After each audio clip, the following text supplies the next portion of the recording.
الشيطان الرجيم بسم الله الرحمن الرحيم السلام عليكم ورحمة الله وبركاته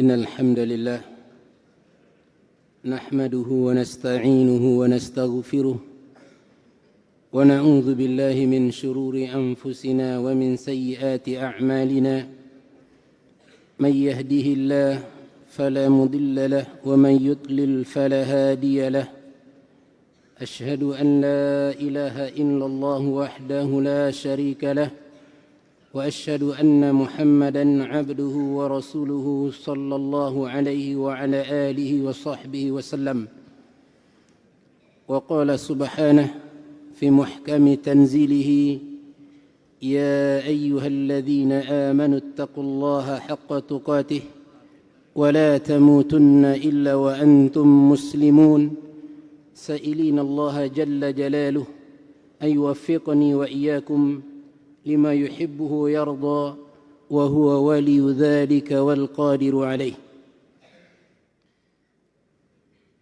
Kembali kita memuji Allah Subhanahu wa taala yang telah menimpahkan rahmat dan karunia kepada kita semua, sehingga alhamdulillah Allah masih memberikan kesempatan kepada kita untuk mempelajari syariatnya, mentadaburi kehidupan nabinya, serta mengikuti beliau sallallahu alaihi wa ala alihi wa sahbihi wasallam. Kemudian salawat beriringan salam untuk nabi kita yang tercinta Muhammad sallallahu alaihi wa ala alihi wa sahbihi wasallam. Sidang jemaah yang dirahmati oleh Allah, pertemuan kita pada kesempatan yang berbahagia ini bercerita tentang sosok yang sangat agung, sosok yang tidak pernah jenuh telinga mendengar sejarahnya, mata untuk membaca biografinya, lisan untuk berzikir ketika disebut namanya sallallahu alaihi wasallam, dan hati yang selalu merindukan untuk bertemu dengannya. Dialah Muhammad sallallahu alaihi wa ala alihi wa sahbihi wasallam. Sebelum kita melanjutkan lebih jauh, mari kita lihat ayat Al-Quranul Karim. Allah Subhanahu wa taala ketika mendidik umat ini, membangun generasi Islam, Allah mempergunakan prasarana dengan kisah-kisah yang sangat menarik.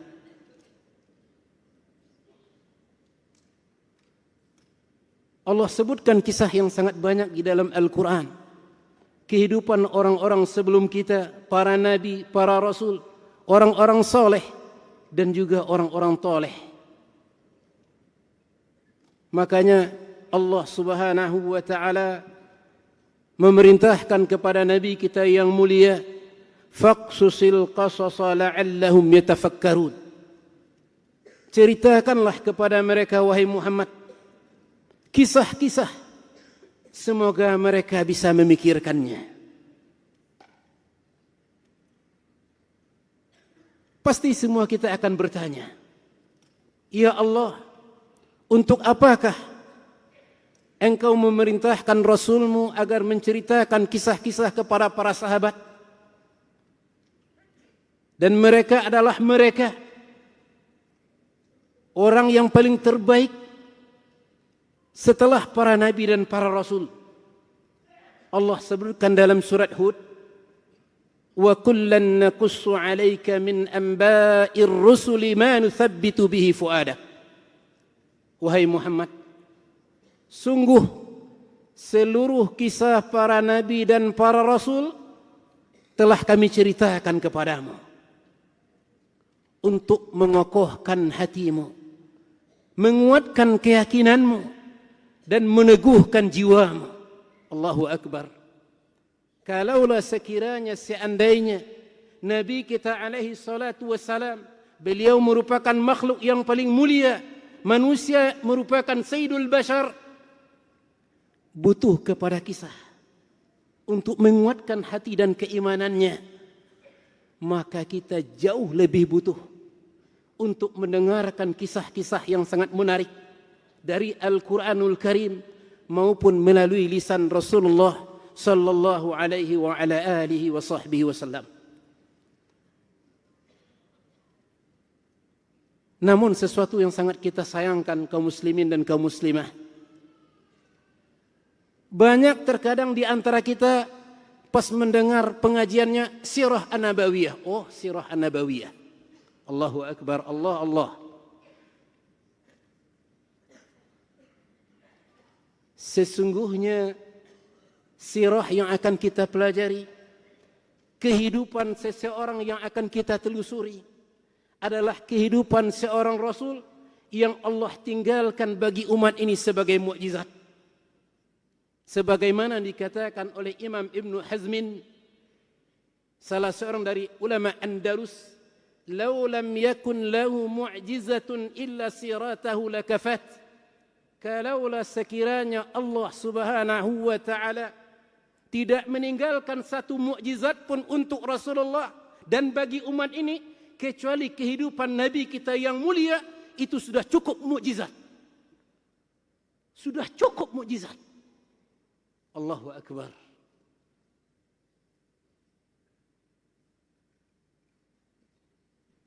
Dengan kisah inilah, kisah dari Al-Quran dan Sunnah Rasulullah alaihi salatu wassalam, Rasulullah mendidik umatnya, mendidik generasi yang terbaik dari umat ini, sallallahu alaihi wa ala alihi wa sahbihi wasallam.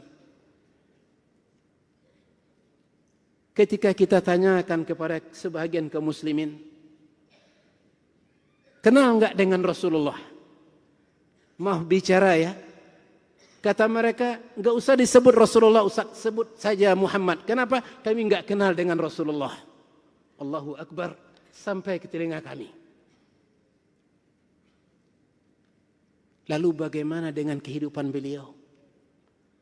Bagaimana dengan sejarah beliau? Bagaimana dengan biografi beliau? Bagaimana dengan keluarga beliau? Bagaimana dengan muamalah beliau? Pasti mereka tidak mengetahui. Kita ketika berbicara tentang sirah Rasulullah, kaum muslimin dan kaum muslimah, yang mesti kita tekankan di sini adalah pengamalannya, penerapannya. Ini yang dibutuhkan oleh umat saat sekarang. Kami yakin di antara kita, saya sudah sering mendengar sirah Rasulullah, kehidupan Rasulullah, muamalah Rasulullah. Mana penerapannya di dalam kehidupan kita sehari-hari? Mana penerapannya? Persaudaraan yang pernah dibentuk oleh Rasulullah, belum pernah sejarah membuktikan persaudaraan yang pernah dibentuk oleh Rasulullah sallallahu alaihi wasallam di atas permukaan bumi ini berhasil sebagaimana yang telah dibentuk oleh Rasulullah. Mana persaudaraan antara kaum muslimin? Mana persaudaraan? Terkadang satu dengan yang lainnya mencari aib saudaranya, menghibah saudaranya, mengunjing saudaranya, mengadu domba saudaranya. Wahai generasi Islam, bukan seperti ini Rasulullah alaihi salatu wassalam mendidik umat ini.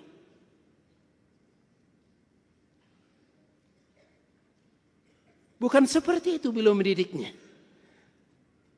Akan tetapi kita ketahui bagaimana Rasulullah alaihi salatu wassalam mendidik sahabatnya sehingga beliau menjadi generasi paling terbaik.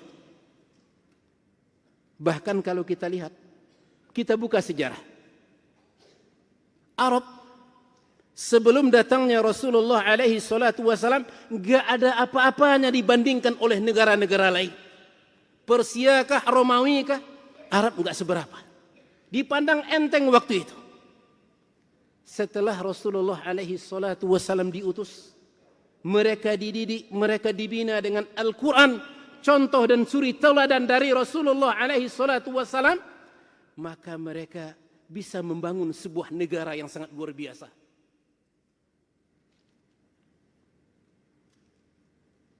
Bisa mereka membangun sebuah daulah karena Al-Quran dan sunnah Rasulullah alaihi salatu wassalam. Demi Allah, sejarah mencatat tidak sampai separuh dari jumlah para sahabat mereka orang-orang yang hafal Al-Quran. Sebagaimana dikatakan oleh Imam Abu Zur'ah Ar-Razi, jumlah mereka lebih dari 114.000 orang. Tidak sampai separuh dari mereka yang menghafal Al-Quran. Namun kalimat la ilaha illallah telah merubah kehidupan mereka. Min ri'ayatil ghanam ila qiyadatil umam. Dari penggembala-penggembala kambing menjadi pemimpin-pemimpin umat. Apa rahasianya? Penerapan mereka terhadap konsep Al-Quran. Konsep syariat Allah subhanahu wa ta'ala. Kita lihat sekarang. Apa yang kurang? Al-Quran. Ratusan ribu, bahkan jutaan kaum muslimin yang menghafal Al-Quran. Banyak. Apa yang kurang? Satu yang kurang. Contoh figur suri tauladan seperti Rasulullah alaihi salatu wassalam. Ini yang tidak kita temukan. Ini yang hilang dari umat ini. Sebagaimana dikatakan oleh Sa'd ibn Hisham ibn Amir, Qultu ya ummal mu'minin.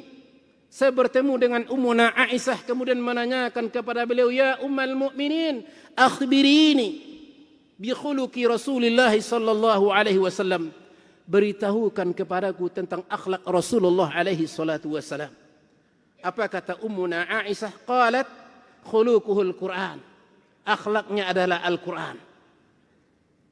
Kenapa para sahabat bertanya kepada Ummul Mukminin Aisyah radhiyallahu anha wa ardhaha? Karena para sahabat mereka selalu bergaul bersama Rasulullah alaihi salatu wasallam. Sepanjang hari mereka bergaul dengan Rasulullah.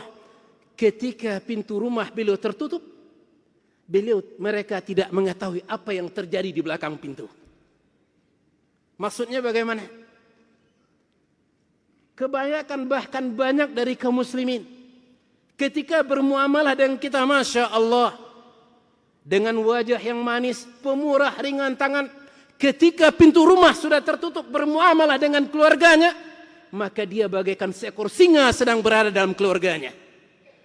Bukan ini Rasulullah alaihi salatu wassalam. Ini yang mereka tanyakan kepada Ummul Mukminin, ya Ummuna Aisyah, bagaimana dengan Rasulullah kalau beliau sudah masuk ke dalam rumahnya, bergaul bersama kalian? Kalau bersama kami, akhlaknya kami ketahui. Namun ketika bersama kalian, bagaimana akhlak Rasulullah?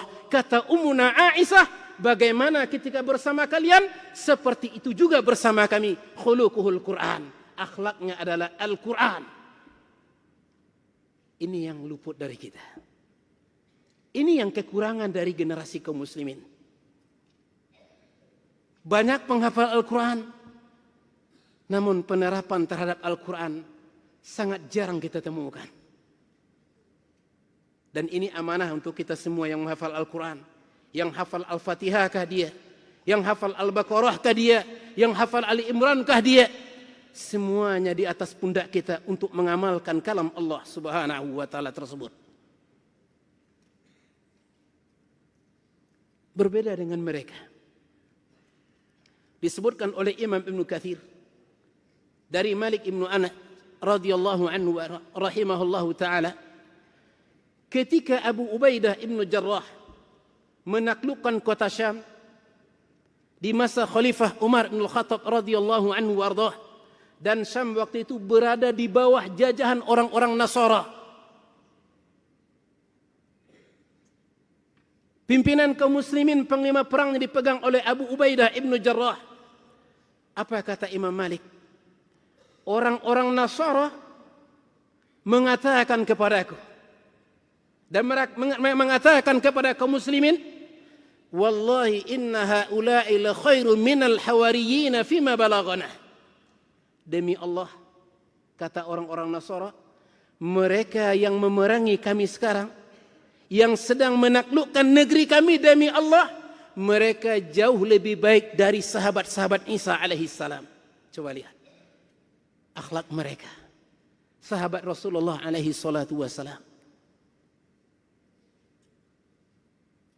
Kaum muslimin, sidang jemaah yang dirahmati oleh Allah Subhanahu wa taala. Dan terkadang dari sebahagian kita ada yang mengambil figurnya selain Rasulullah, sesuai dengan profesi mereka masing-masing. Kalau ada yang suka bola, maka dia akan mencari sosok yang menarik dan membaca sejarahnya. Enggak dipungkiri. Supaya apa? Supaya bisa seperti dia.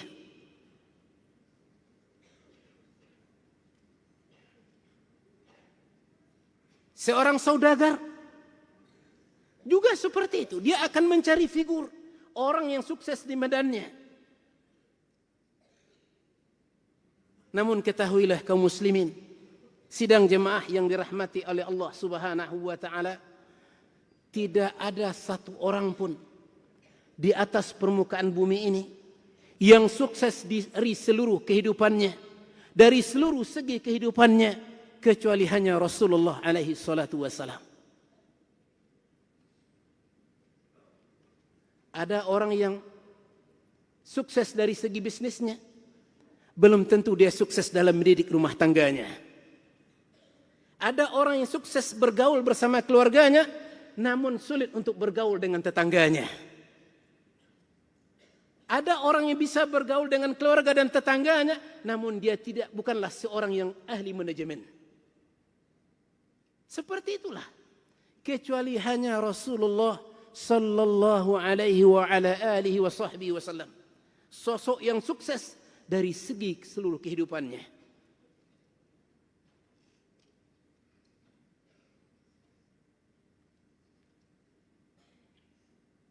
Dan pertanyaan bagi kita, lalu Ustaz, kenapa kita mesti mempelajari sirah Rasulullah alaihi salatu wassalam? Kenapa kita tidak mempelajari yang lainnya, membahas materi yang lainnya, ilmu yang lainnya? Sirah Nabawiyah merupakan penerapan dari Al-Quran dan Sunnah serta syariat Islam.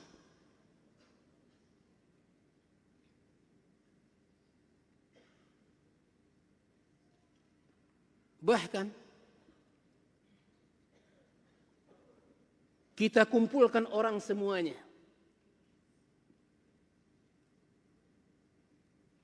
kita tanyakan kepada salah seorang di antara mereka, ada enggak yang ingin kami tuliskan sejarah kehidupannya semenjak dia lahir sampai dia meninggal dunia?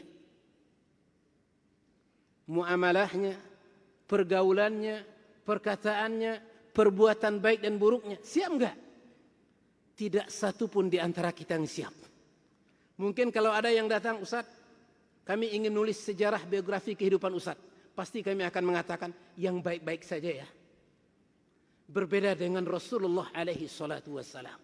Allahu Akbar. Dari Abdullah bin Amr bin al-As, kata beliau, kuntu aktubu kulla syai'in asma'ahu min Rasulillah. Saya sebelumnya menulis apa saja yang saya dengar dari Rasulullah sallallahu alaihi wasallam. Uridu hifdzah, saya menginginkan untuk menghafalnya. Fanahatni Quraisy. Tiba-tiba orang-orang Quraisy melarang saya untuk mencatatnya. Apa kata mereka? Ataktubu kulla syai'in tasma'ahu min Rasulillah wa Rasulullah bashar. Wahai Abdullah, apakah engkau akan menulis setiap apa yang engkau dengar dari Rasulullah, sedangkan Rasulullah itu adalah manusia? Yatakallam fil ghadabi wa ridha. Dia berbicara terkadang dalam keadaan kondisi marah dan terkadang dalam keadaan kondisi gembira. Fa amsaktu anil kitab. Mendengar kata-kata orang Quraisy, kata Abdullah ibnu Amr ibn al-As, akhirnya saya pun tidak menulis apa yang saya dengar dari Rasulullah alaihi salatu wassalam. Hatta ataitu Rasulullah wa dzakartu lah. Kemudian saya mendatangi Rasulullah, saya sampaikan sebagaimana dikatakan oleh orang-orang kafir Quraisy atau orang-orang Quraisy kepadaku. Kata Rasulullah, fa'au ama ila fih. Rasulullah menunjuk ke arah mulutnya. Walladhi nafsi biyadihi. Uktub, tulislah. Walladhi nafsi biyadihi ma yakhruju minhu illa haqqun. Demi Allah yang jiwaku di tangannya, tidaklah keluar dari mulutku melainkan semuanya adalah kebenaran.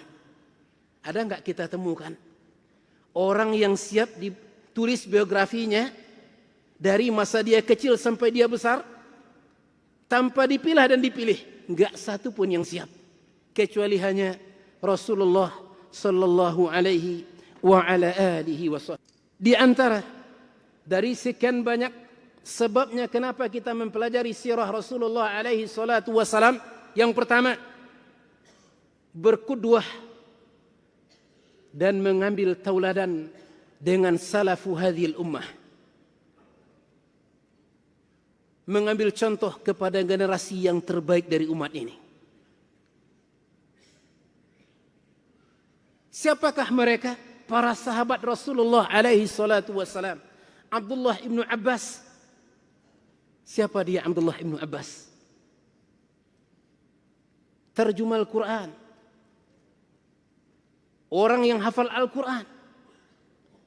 Yang memiliki ilmu yang sangat luas. Apa kata Abdullah ibnu Utaibah atau Ubaidullah ibnu Utbah?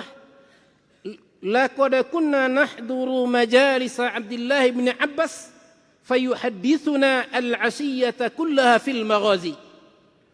Kami pernah mengunjungi majlis Abdullah ibnu Abbas. Dan waktu itu beliau menceritakan peperangan dan kehidupan Rasulullah sallallahu alaihi wasallam kepada kami dari sore sampai malamnya. Kisah Abdullah ibnu Abbas ini mengisyaratkan kepada kita, ternyata mempelajari akidah dan tauhid itu tidak cukup dengan Al-Quran. Butuh kepada sosok dan butuh kepada penerapannya.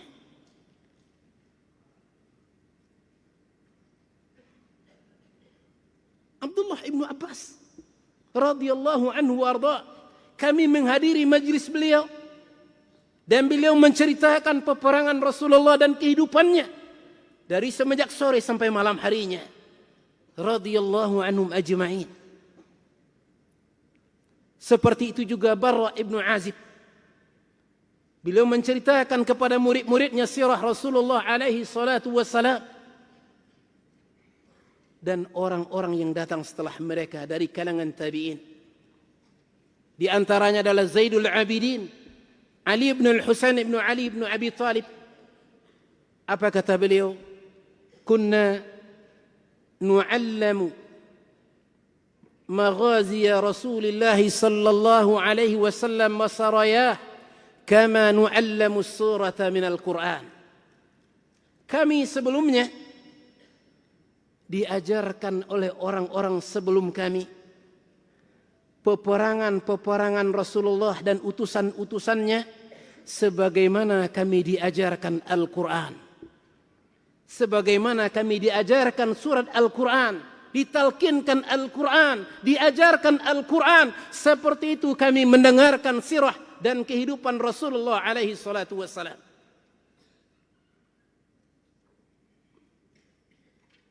Dan tabi'in yang lain yang bernama Ismail ibnu Muhammad ibnu Sa'ad ibnu Abi Waqqas radhiyallahu anhu warḍah.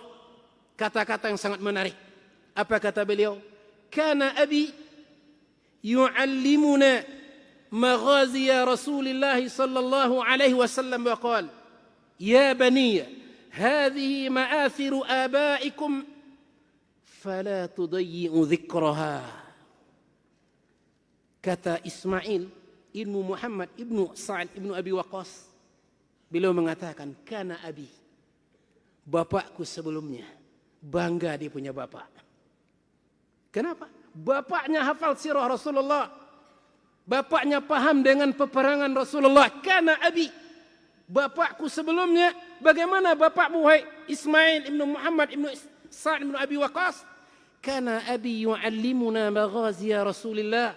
Bapak kami sebelumnya mengajarkan kepada kami peperangan dan sejarah kehidupan Rasulullah sallallahu alaihi wasallam.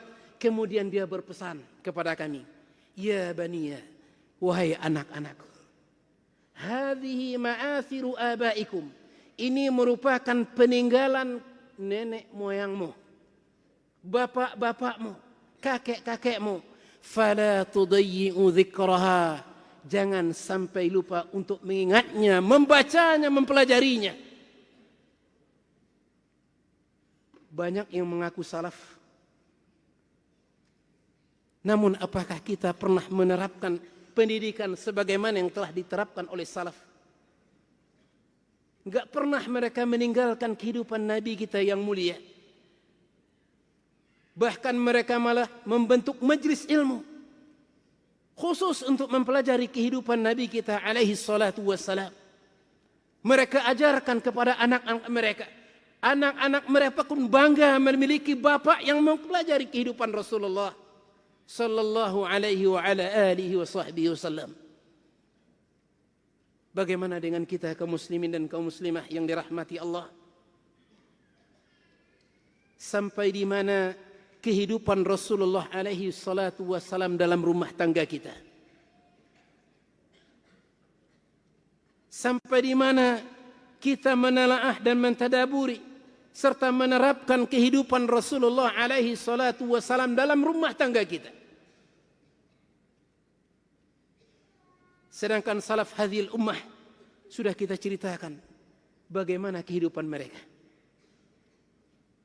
Mereka adalah orang-orang yang tidak pernah meninggalkan sirah Rasulullah alaihi salatu wassalam.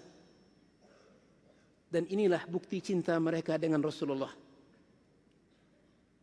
Orang yang mencintai seseorang, maka dia akan selalu mengingatnya. Orang yang mencintai seseorang, maka dia akan mempelajari kehidupannya. Orang yang mencintai seseorang, dia akan merindukan untuk bertemu dengannya. Orang yang mencintai seseorang, dia tidak akan melakukan sesuatu kecuali yang dicintai oleh orang yang dia cintai tersebut.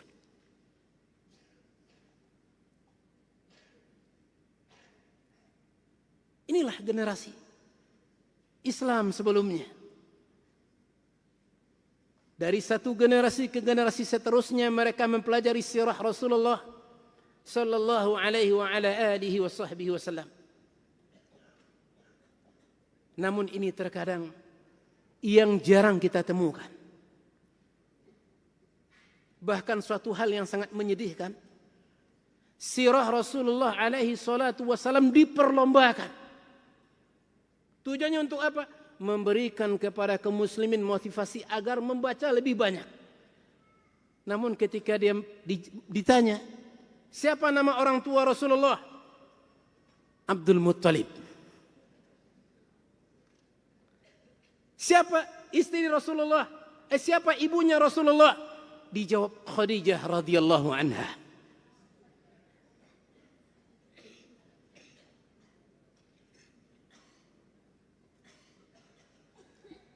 Mana bukti cinta kita kepada Rasulullah? Mana bukti kita mencintai Rasulullah alaihi salatu wassalam? Cinta itu memiliki hakikat. Mana hakikat cinta kita kepada Rasulullah? Tidakkah kita menyempatkan waktu untuk membaca kehidupan beliau? Menelaah dan mempelajarinya. Bukti cinta kita kepada alaihi salatu wassalam.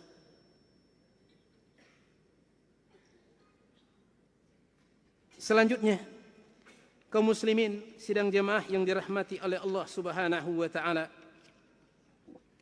Kenapa kita mempelajari sirah Rasulullah alaihi salatu wassalam? Karena kita tidak menemukan perjalanan seseorang yang sempurna, yang lengkap seperti kehidupan Rasulullah alaihi salatu wassalam.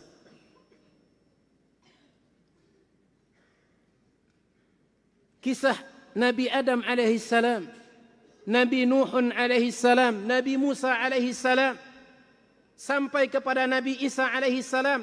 Kalau bukanlah Al-Quran yang menceritakan kepada kita dan Rasulullah yang menyampaikan, kita tidak bisa membenarkannya. Kita tidak akan mengetahuinya. Toh ketika kita mengetahui kisah Isa, kisah Musa, kisah Ibrahim, hanya sebagian yang Allah sebutkan di dalam Al-Quran. Berbeda dengan Nabi kita alaihi salatu wassalam. Dari pernikahan kedua orang tuanya sampai detik-detik beliau akan berpisah dengan dunia fana ini. Semuanya dicatat oleh ahli sejarah.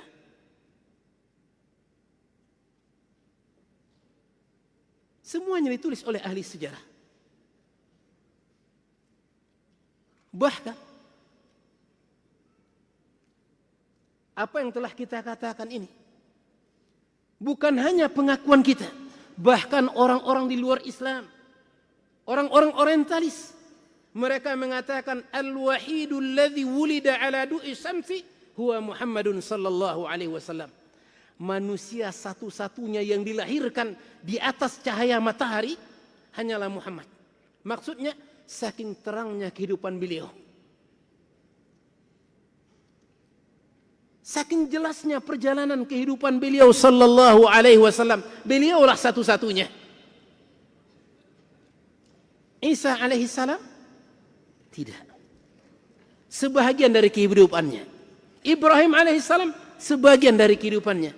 Sedangkan Nabi kita alaihi salatu wassalam, Allah tinggalkan mukjizat bagi umat ini. Dan berapa banyak kaum muslimin, orang-orang di luar Islam, ketika mereka membaca sirah Rasulullah alaihi salatu wassalam, mereka langsung mengucapkan kalimat syahadatain. Pengakuan salah seorang pemuda yang beragama Kristen dari yang berkebangsaan Spanyol. Apa kata beliau? Aslamtu lamma qara'tu sirata Rasulillah sallallahu alaihi wasallam.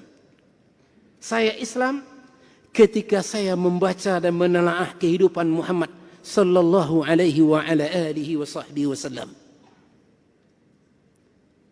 Bisa digoncang keimanan seorang kafir. Keimanan yang sudah dia bentuk semenjak dia lahir, ketika membaca sirah Rasulullah, berubah keyakinannya. Mana hati kita ketika membaca sirah Rasulullah alaihi salatu wassalam?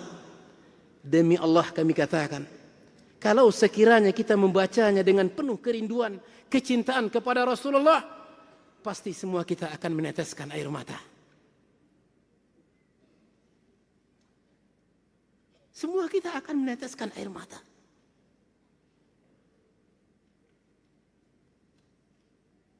Namun kelihatannya kecintaan kepada Rasulullah sallallahu alaihi wasallam mungkin agak kurang di dalam diri kita. Dan kekurangan ini kaum muslimin dan kaum muslimah yang dirahmati Allah akan berkaitan erat dengan penerapan sunnahnya. Orang yang sedikit kenal dengan Rasulullah, maka seperti itu jugalah cintanya kepada Rasulullah. Orang yang cintanya sedikit kepada Rasulullah, maka pengamalan terhadap sunnah Rasulullah juga sedikit. Sebaliknya, orang yang mencintai Rasulullah, orang yang banyak kenal dengan Rasulullah, maka dia juga akan banyak mencintai Rasulullah. Dan dia juga akan banyak untuk mengamalkan dan mengikuti sunnah Rasulullah sallallahu alaihi wa ala alihi wa sahbihi wasallam. Sidang jemaah kaum muslimin yang dirahmati oleh Allah Subhanahu wa taala. Itulah Rasulullah sallallahu alaihi wa ala alihi wa sahbihi wasallam.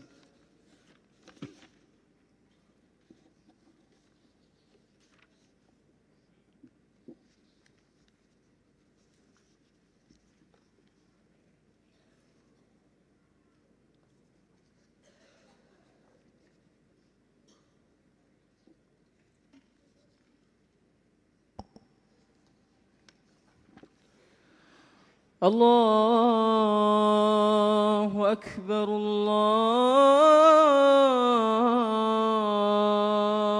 الله أكبر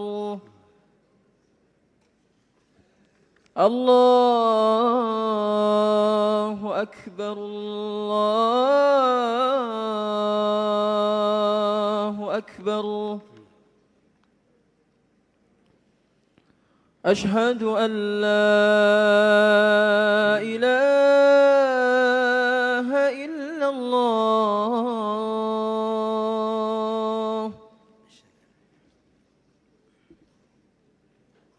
أشهد أن لا إله إلا الله.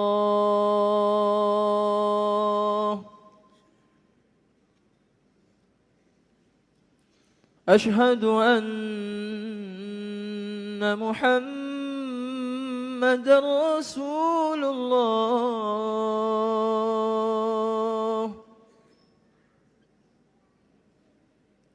أشهد أن محمدًا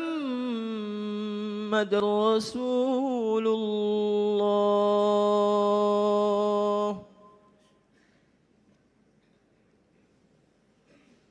حي على الصلاة.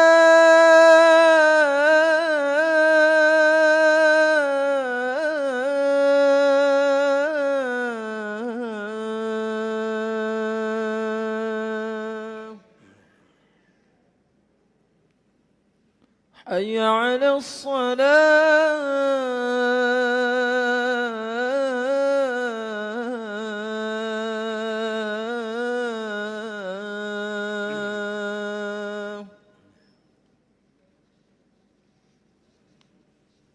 حي على الفلاح.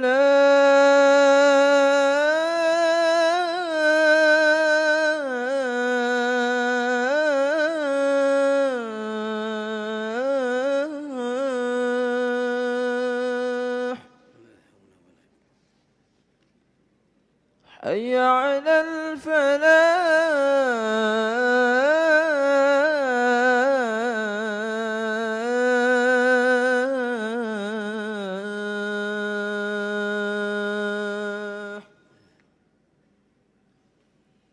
الله أكبر الله أكبر. لا إله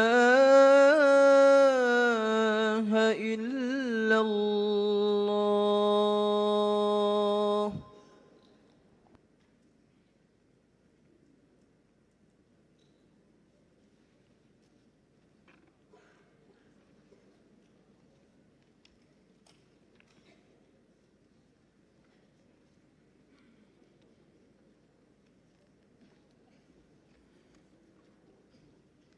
Kisah salah seorang khatib dari Qutbah, dari kalangan kaum muslimin yang berada di salah satu di negara Amerika Serikat.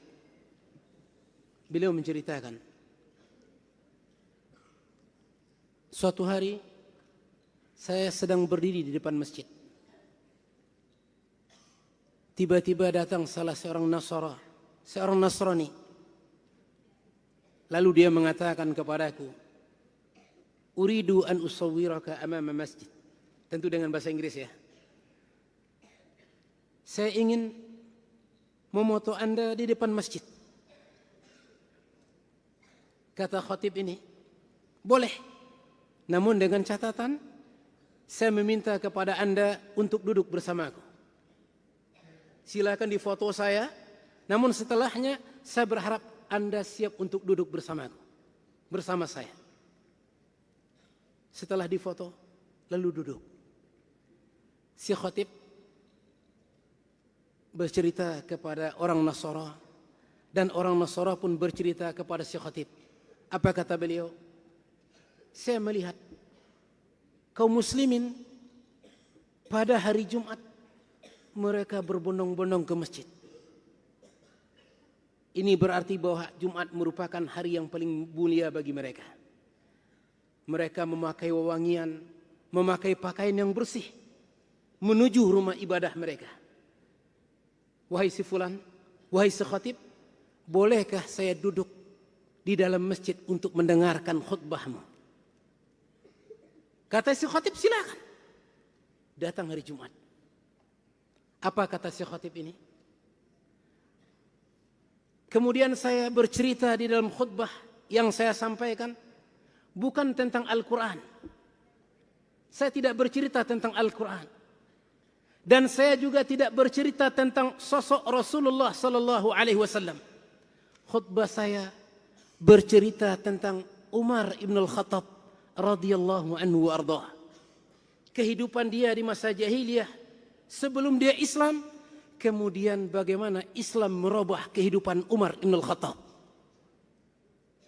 Setelah khutbah selesai, salat kami laksanakan, si Kristen itu datang menghampiriku dan mengucapkan kata-kata yang sangat agung. Apa katanya? Wahai si khatib, kalau sekiranya Umar ibn al-Khattab saja, kehidupan dia sebelum Islam di masa jahiliyah, kemudian datang nabinya dan bisa merubah etika dan akhlak beliau setelah beliau masuk Islam. Kalau memang seperti ini akhlaknya Umar ibn al-Khattab, lalu bagaimana dengan akhlaknya orang yang mendidik Umar ibn al-Khattab?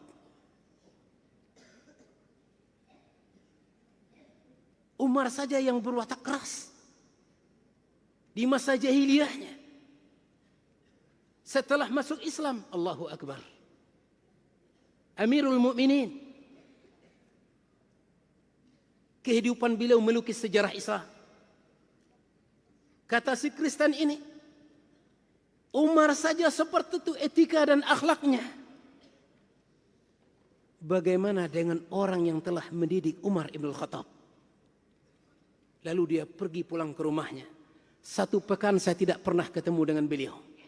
Pekan selanjutnya sampai di hadapanku, dia mengatakan, wahai khatib, saya sudah membaca kehidupan Rasulullah alaihi salatu wassalam dari awal sampai akhirnya. Asyhadu an la ilaha illallah wa anna Muhammadar Rasulullah sallallahu alaihi wa ala alihi wa sahbihi wasallam. Subhanallah. Subhanallah. Seperti ini kehidupan Nabi kita yang mulia, merubah keyakinan seorang yang belum berkeyakinan dengan Islam sebelumnya, merubah keyakinan dan akidahnya ketika membaca kehidupan Nabi kita alaihi salatu wassalam.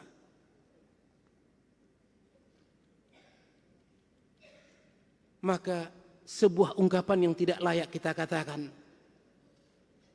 bahwa kita katakan saya terkadang membaca sirah Rasulullah, atau kita katakan saya waktu di MDA dulu membaca sirah Rasulullah. Untung Bapak Ibu masih MDA, kalau enggak kenal dengan Rasulullah. Ini yang kita sedihkan ya, dari kalangan sebahagian kaum muslimin. Mereka memperingati hari kelahiran Rasulullah. Ketika ditanyakan kepada mereka, kenapa Bapak Ibu memperingati hari kelahiran Rasulullah? Untuk mengenang Rasulullah. Kalau jawabannya seperti itu, kami katakan berarti kita adalah umat yang durhaka kepada Rasulnya. Masa Rasulnya dikenang 1 kali 1 tahun? Allahu Akbar. Allahu Akbar. Dikenang Rasulnya 1 kali 1 tahun? Subhanallah.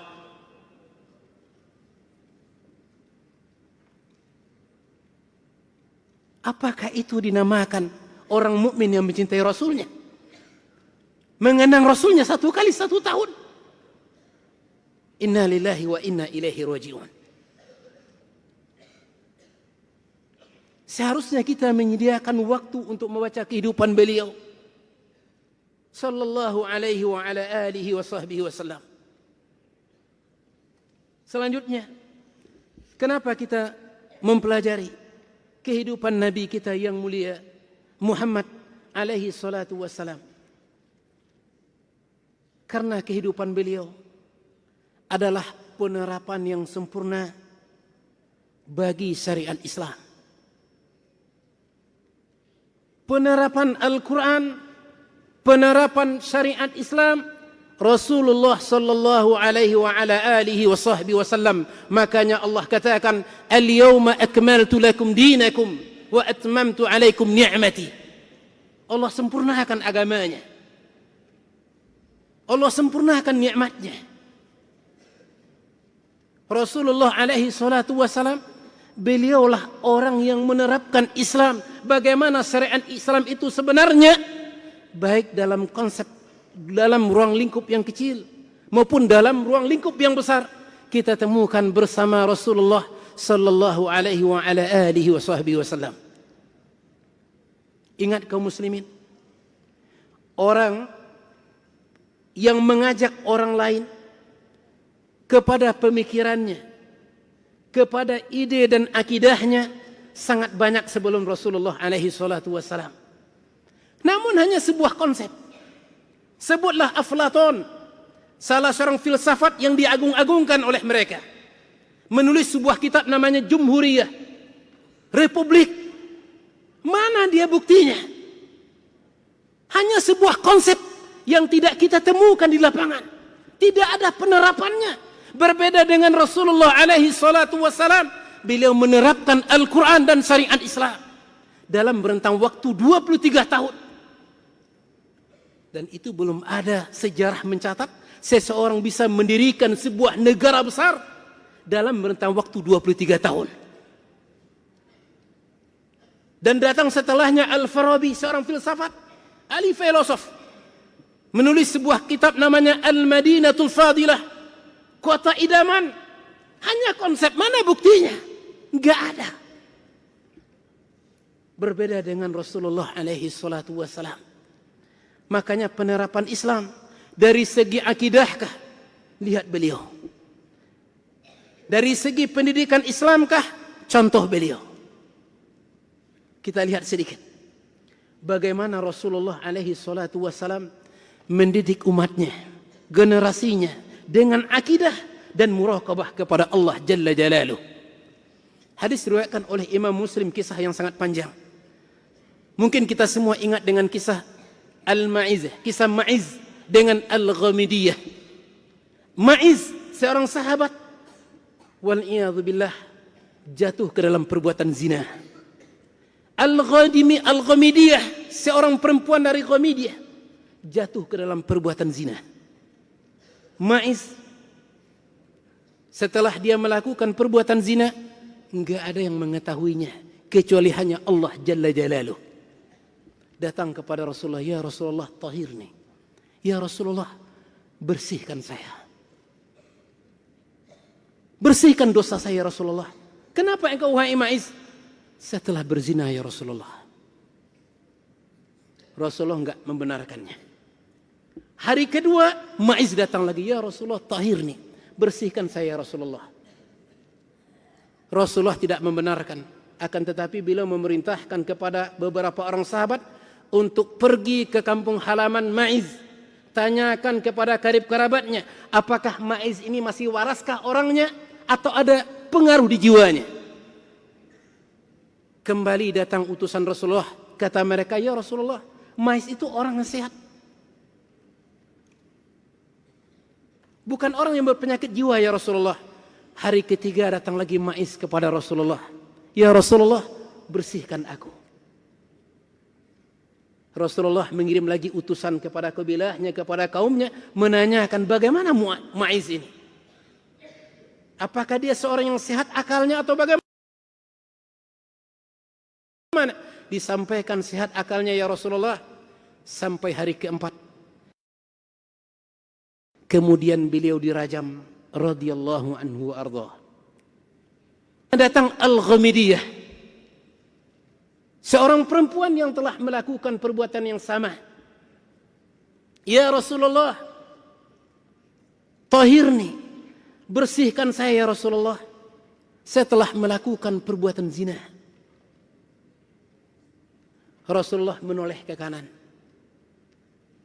Hari keduanya datang lagi, ya Rasulullah, setelah melakukan perbuatan zina, bersihkan saya, ya Rasulullah. Rasulullah menoleh ke kiri. Apa kata Al-Ghamidiyah? Ya Rasulullah, saya khawatir engkau tidak mempercayaiku sebagaimana engkau tidak mempercayai Ma'iz sebelumnya. Demi Allah, ya Rasulullah, saya telah hamil. Mendengar kata-kata Al-Ghamidiyah, apa kata Rasulullah? Pulanglah ke rumah sampai engkau melahirkan. Berapa menunggu? 9 bulan.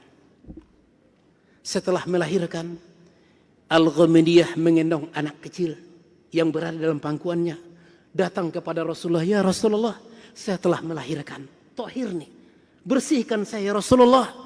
Rajam saya ya Rasulullah." Kata Rasulullah, "Bawa bayi tersebut pulang ke rumah sampai kamu menyapihnya."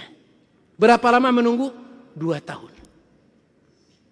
Setelah sampai 2 tahun, anak tersebut digendong dibawa ke hadapan Rasulullah. Di tangannya ada sepotong roti. "Ya Rasulullah, ini anak tersebut. Saya sudah menyapihnya." Lalu anak itu diserahkan kepada salah seorang sahabat Ansor. Kemudian dikuburkan Al-Ghamidiyah separuhnya. Kemudian dilempari kepalanya dengan batu. Pertanyaan yang sangat menarik bagi kita kaum muslimin sidang jemaah yang dirahmati Allah. Apa yang mendorong Ma'iz Al-Ghamidiyah datang kepada Rasulullah membukakan aibnya, membeberkan maksiatnya, sedangkan Rasulullah tidak mengetahui? Karena takut mereka kepada Allah Jalla Jalaluh. Takutnya kepada Allah. Seolah-olah mereka mengatakan, "Ya Rasulullah, kami siap disiksa di dunia bagaimanapun bentuk siksaannya, ketimbang kami disiksa dengan api Allah besok di akhirat." Dan yang lebih menarik adalah Al-Ghamidiyah. Coba lihat. Ketika Rasulullah menyuruh dia pulang, menunggu 9 bulan. Itu ada waktu berfikir untuk Al-Ghamidiyah. Berfikir bagaimana? Bisa-bisa dia datang, "Ya Rasulullah, kemarin saya khilaf kepadamu ya Rasulullah. Saya berbohong. Sebenarnya saya tidak berzina ya Rasulullah." Kan bisa saja. Bisa saja. Atau dia nggak perlu datang kepada Rasulullah. Cukup dia bertobat antara dia dengan Allah. Selesai perkaranya. Menunggu 9 bulan. Imannya tidak pernah berubah sedikit pun kepada Allah Subhanahu wa ta'ala. Dan kecintaannya kepada Rasulullah. Setelah berlalu 9 bulan. Menunggu sampai 2 tahun. Allahu Akbar. Coba lihat. Tidak sedikit pun ada keinginan untuk merubah niat beliau. Berbohong. Ataupun berbalik. Atau mendustai Rasulullah alaihi salatu wassalam. Beliau tetap bersikukuh dengan niatnya. Untuk membersihkan dosa-dosanya. Dari melakukan perbuatan maksiat. Siapa yang telah mendidiknya? Siapa yang telah membinanya? Siapa yang telah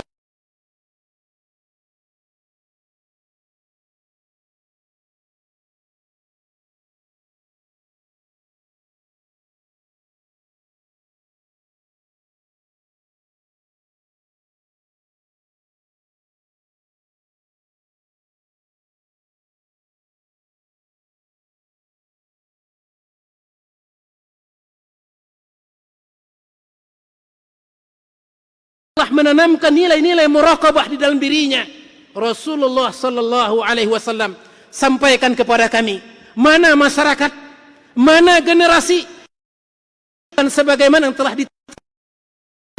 mana mereka? Tidak akan kita temukan. Allahu Akbar. Seperti ini Rasulullah mendidik para sahabatnya.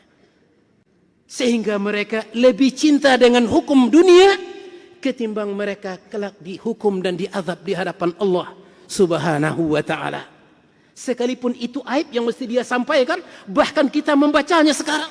Al-Ghamidiyah pernah melakukan perbuatan maksiat, Ma'iz pernah melakukan perbuatan maksiat. Namun perkaranya mereka adalah makhluk dan hamba-hamba yang bertaubat kepada Allah, dan Allah menerima taubat mereka.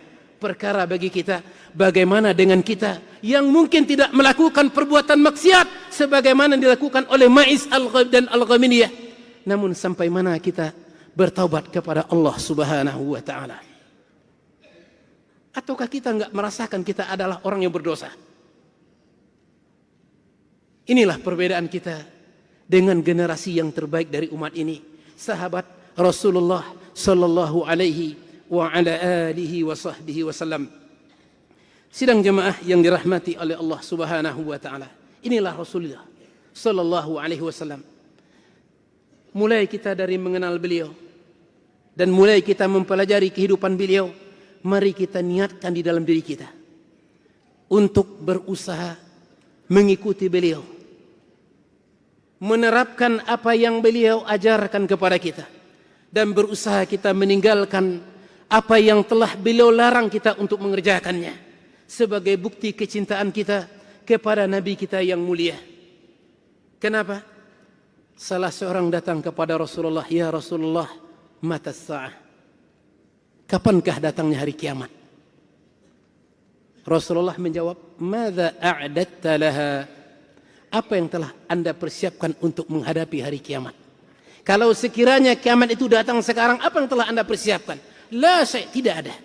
Illa anni uhibbullaha wa rasulah. Enggak ada ya Rasulullah. Tidak salat yang banyak, tidak sedekah yang banyak, tidak tahajud yang banyak.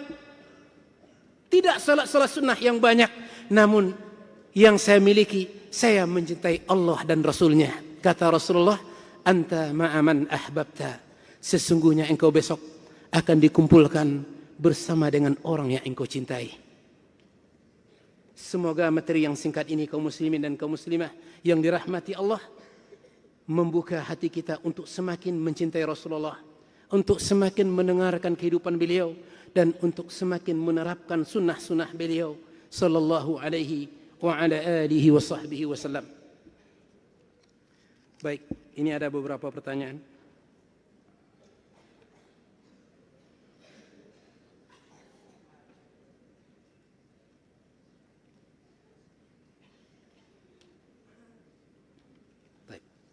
Kita akan jawab yang berhubungan dengan materi kita. Ya.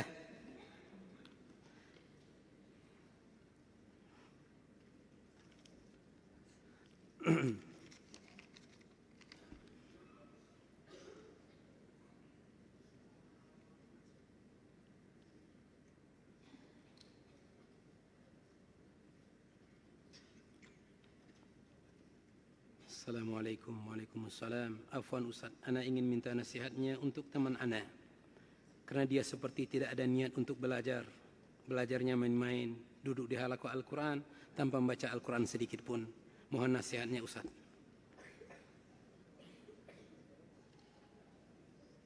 Ya, semoga setelah mendengarkan materi ini semangat lagi insyaAllah. Ustaz berharap kepada antum. Antumlah, semoga antumlah yang bisa merubah perjalanan kehidupan bangsa ini menjadi orang-orang yang berguna, generasi-generasi yang bermanfaat, ahli-ahli di bidangnya. Ada yang ahli tafsir di bidangnya, ada yang ahli Al-Quran, ada yang ahli hadis, ahli lughah, ahli fikih, dan seterusnya. Namun jangan lupa, semuanya didasari dengan suri tauladan dan etika serta akhlak yang mulia.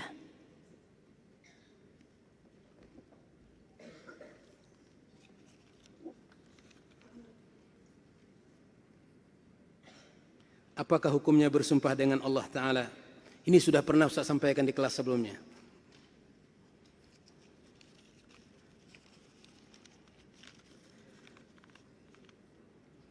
Masya Allah. Masya Allah.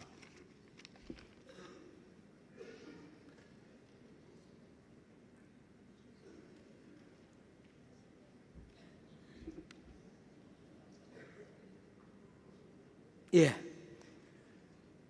Waalaikumsalam. Ustaz, bagaimana jika kita telah wal'iyadzubillah melakukan perbuatan yang dilakukan oleh dua orang sahabat seperti tadi. Jika kita dikuburkan setengah badan, lalu kita dihimpit oleh batu atau dilempar dengan batu, apakah dosa kita hilang atau dihapuskan? Ya, kalau sekiranya kita bertaubat dan ikhlas menerima azab dan hukuman Allah Subhanahu wa taala tersebut, Allah insyaallah akan mengampuni dosa hamba itu. Ya, kafarat baginya. Kafaratul dzunub.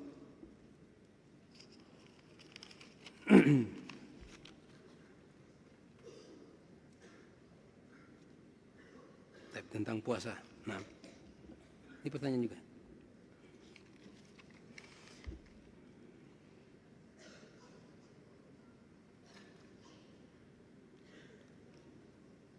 Masya Allah, Masya Allah. Waalaikumsalam warahmatullahi wabarakatuh. Apa hukumnya mencintai seorang wanita dalam sepertiga malam kita, Ustaz? Enggak perlu ditertawakan. Ya, kenapa? Bisa jadi kita semua merasakannya. Gak perlu ditertawakan dan bukan sebuah pertanyaan yang aneh. Namun pesan Ustadz kepada antum semua, orang yang ingat seperti ini, yang terlintas dalam pikirannya seperti aneh-aneh ini, adalah orang yang ghaflah, yang lalai, yang lengah, yang jauh dari Allah, atau lupa kepada Allah Subhanahu wa ta'ala. Ketika hati antum dipenuhi dengan Allah, dengan ingat kepada Allah, berzikir kepada Allah, dan juga pikiran antum dengan Al-Quran, insya Allah hal-hal seperti ini bisa disingkirkan. Namun perkaranya kan tidak. Ketika antum ingat, selalu untuk mengingatnya. Ini perkara yang sulit. Sebagaimana dikatakan oleh salafun as-saleh, kami bukan tidak khawatir dengan perbuatan maksiat. Kami takut, kata mereka. Namun yang lebih kami takutkan ketika hati kami cenderung terhadap perbuatan maksiat tersebut. Ini yang kita cemaskan. Kalau sekiranya antum merasakan hal seperti ini, singkirkan. Bagaimana caranya? Sibukkan diri antum dengan Al-Quran. Sibukkan diri antum dengan berzikir dan mengulang pelajarannya. Ya, jangan dipikirkan hal-hal seperti ini. Kenapa? Ini merupakan pintu-pintu syaitan. Pintu-pintu syaitan. Ya, yang bisa menggelincirkan kita semua. Makanya Imam Ibnul Qayyim menyebutkan dalam kitab beliau Ad-Da'u wa Dawa, yang pertama itu adalah lintasan-lintasan. Setelah itu nanti bagaimana? Dia akan berbekas di hati kita. Setelah itu muncul pemikiran untuk bertemu dengan dia. Inilah. Antum ingat semuanya. Setan gak pernah mengatakan berzinalah anda, gak pernah. Mencurilah anda, gak pernah setan. Bunuh orang itu gak pernah. Namun setan memulai dengan cara yang cantik, dengan cara yang sangat menarik.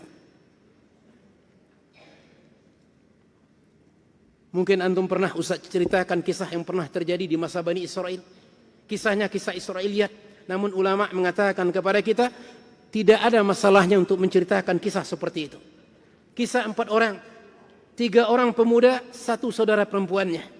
Mereka ingin berjihad, lalu mereka sepakat kepada siapa adik perempuan kita titipkan. Akhirnya keputusan mereka dititipkan kepada seorang ahli ibadah. Setan sangat cantik bermain di sana. Ahli ibadah mengatakan, jangan.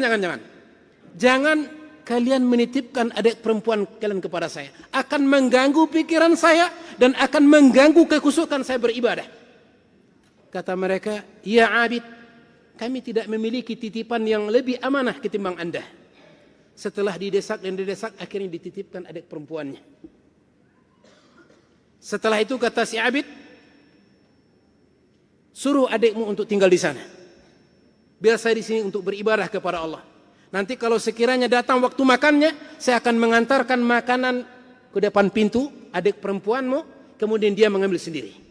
Itu pertamanya. Datang waktu makan paginya, diambil oleh si abid, ditaruh di depan pintunya. Kata syaitan, janganlah seperti itu, ketok pintunya sedikit. Nanti dimakan anjing gimana? Nah, coba lihat. Hari keduanya, bawa makanan, diketok pintunya. Setelah terdengar dia buka pintu, si abid langsung lari beribadah kepada Allah. Selanjutnya kata syaitan, jangan begitu. Itu nanti kalau dia keluar, kelihatan cantiknya oleh pemuda lain. Nah, gimana? Seperti itulah syaitan menggoda. Lalu si abid mengatakan, bagaimana bagusnya? Duduk sebentar bersama dia, hibur dia, dia kesepian, kasihan dia sendirian. Sampai akhirnya wal'iyadzubillah jatuh ke dalam perbuatan zina, bahkan si abid membunuh perempuan tersebut. Ini dia. Ketika kita memikirkan sesuatu demi sesuatu, kalau tidak diiringi dengan taubat kepada Allah dan kembali kepada Allah, maka dia akan berbekas kepada diri kita semua. Ini yang diingatkan oleh Imam Ibnul Qayyim dalam kitabnya Ad-Da'u wa Dawa. Ustaz sangat berharap kepada antum semua untuk membaca kitab tersebut. Ad-Da'u wa Dawa. Beliau menyebutkan di sana lebih dari 40 akibat dari perbuatan maksiat yang kita lakukan kepada Allah, kalau sekiranya kita tidak bertaubat kepada Allah. Dosa besar maksudnya. Ketika kita melakukan dan tidak kembali kepada Allah, maka kita akan rasakan 40 di antara akibatnya. Di antaranya apa? Akan hilang kekusukan di dalam diri kita. Jujur antum ini menjawab kepada Ustaz. Ketika antum gak kenal dengan perempuan, baca murajaah Al-Quran, Masya Allah, cap 20 menit selesai 1 juz. Coba kalau sudah terlintas seorang perempuan di pikiran antum, bisa enggak? Jujur saja sama Ustaz. Enggak bisa. Jangankan perempuan, makanan saja terpikir, tadi saya jajan taruh di mana ya? Enggak khusyuk antum lagi. Apalagi kalau sempat kenalan, main surat-suratan, Allahu Akbar. Allah. Ustaz berharap semoga anak-anak Ustaz enggak ada yang seperti itu. Ya. Ustaz berharap, ya. Biarkan itu kehidupan orang lain. Kehidupan antum adalah dengan Al-Quran. Jaga diri antum dan bentengi dengan Al-Quran. Berdoalah kepada Allah, semoga Allah menjaga kehidupan antum di masa muda. Kenapa Ustaz pesankan seperti itu? Seorang pemuda yang tidak kenal dengan perempuan di masa mudanya, insya Allah ketika dia menikah, maka di saat itu dia merasakan kebahagiaan yang luar biasa. Baik, kita cukupkan sampai di sini. Subhanakallahumma wa bihamdika, asyhadu an la ilaha illa anta astaghfiruka wa atubu ilaik. Wafaqakumullahu lima yuhibbu wa yarda. Assalamualaikum warahmatullahi wabarakatuh.